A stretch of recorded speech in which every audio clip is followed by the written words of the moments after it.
실적은 이렇게나 탄탄한데 주가는 왜 부진한 걸까요? 오늘 우리가 함께 파헤쳐볼 이야기는 바로 DN 오토모티브의 이 흥미로운 불일치에 관한 겁니다. 자, 숫자를 직접 한번 보시죠. 1년으로 길게 보면 수익률이 8% 이상으로 괜찮아 보이는데 최근 한 달만 놓고 보면 분위기가 완전히 다릅니다. 무려 15% 넘게 급락했어요. 바로 이겁니다. 오늘 우리가 풀어야 할 수수께끼가요. 그러니까요. 이게 바로 핵심 질문입니다. 아니, 실적은 이렇게 좋은데 주가는 왜 이렇게 흔들리는 걸까? 도대체 왜 이런 간극이 생기는 걸까요? 지금부터 그 원인을 한번 찾아보겠습니다. 이 질문에 대한 답을 찾으려면요. 일단 이 회사가 뭘로 돈을 버는지 그 속을 좀 들여다봐야겠죠. 성장을 이끄는 두 개의 강력한 엔진이 있다고 합니다. 자, 이 슬라이드 좀 재밌지 않나요? 회사 이름이 DN 오토모티브잖아요. 그럼 당연히 자동차 부품이 주력일 것 같은데 실제로는 공작기계 사업이 매출의 거의 60%를 차지하고 있습니다. 좀 의외죠? 첫 번째 엔진은 바로 자동차 부품 사업입니다.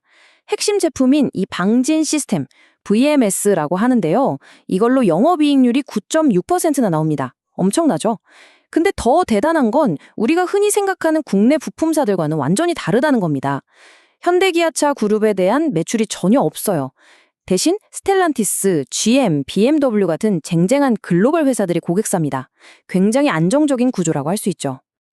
그리고 두 번째 엔진, 이 공작기계 사업이 진짜 수익 창출원입니다. 영업이익률이 무려 18.8%예요. 거의 경이로운 수준이죠. 회사 전체 이익을 이 사업부가 다 끌고 간다고 봐도 과언이 아닙니다.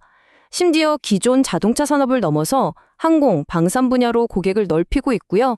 인도에 신공장을 짓고 독일 기업을 인수하는 등 글로벌 확장에도 아주 공격적으로 나서고 있습니다.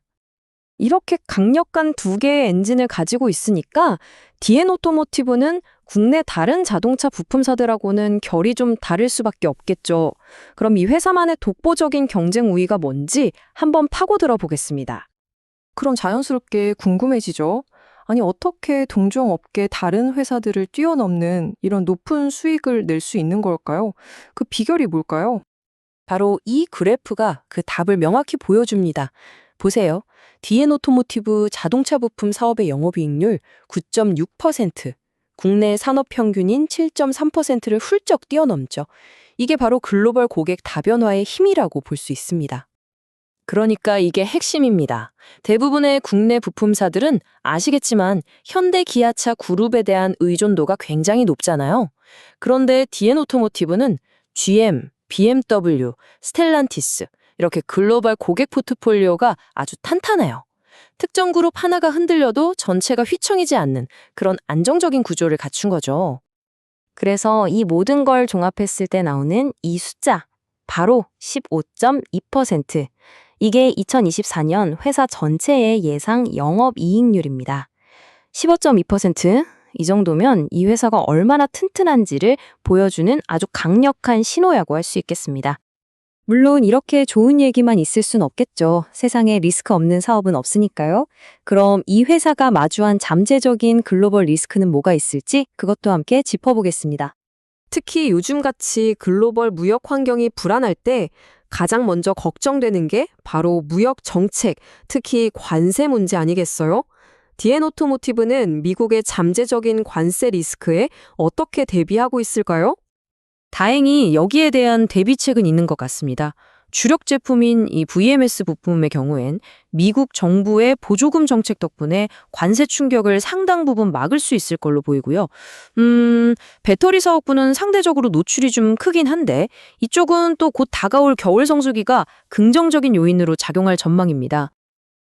자, 그럼 이제 모든 조각들을 다 맞춰봤으니까요. 다시 처음에 그 미스테리로 돌아가 보죠.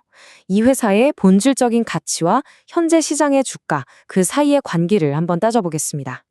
이 표를 한번 보세요. 정말 놀랍지 않나요? 주가 수익 비율, PER이 고작 3.4배입니다. 주가 순자산 비율, PBR은 1도 안 되는 0.62배고요. 심지어 배당 수익률은 5.5%에 달합니다. 이 숫자들은 시장이 이 회사의 뛰어난 실적을 아직 주가에 충분히 반영하지 않았을 수 있다는 아주 강력한 신호 아닐까요? 이 비교 차트를 보시면 그 가치 격차가 한눈에 들어옵니다. 디엔 오토모티브의 주가 수익 비율은 동종업계 평균에 비해 정말 현저하게 낮은 수준에 머물러 있습니다. 결국 우리는 처음의 질문으로 다시 돌아왔습니다. 압도적인 수익성과 성장성, 하지만 시장의 평가는 이를 따라가지 못하는 듯 보입니다. 이 탄탄한 펀더멘털과 최근의 주가 하락 사이의 커다란 간극, 여러분은 이 불일치를 어떻게 해석하시겠습니까?